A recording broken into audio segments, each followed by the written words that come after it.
una, gasigi ni sila suroy-suroy, karon gasigi na magsakay-sakay. Sakay-sakay pa more.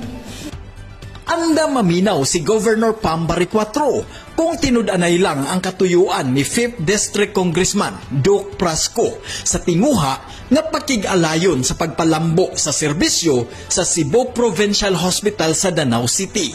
Sa social media lang nahibawan sa gobernador ang hangyo ni Congressman Duke Prasco nga suportaan sa provincial government ang iyang tinguha nga himuong level 2 ang hospital sa Danau City. Daghang mga netizens ang nangutana sa sinseridad o tinuod nga katuyuan sa congressman, labi na karon nga gihingusgan ni Governor Pambari 4 ang pagpalambo sa mga serbisyong medikal. Sa gitinguha nga House Bill ni Congressman Duke Prasco, ang Cebu Provincial Hospital sa Danau ipaubos sa pagduma sa Department of Health unya himuon kining North Cebu Medical Center. Manginlabot magpakabana. Munching Auxtero, Subo News.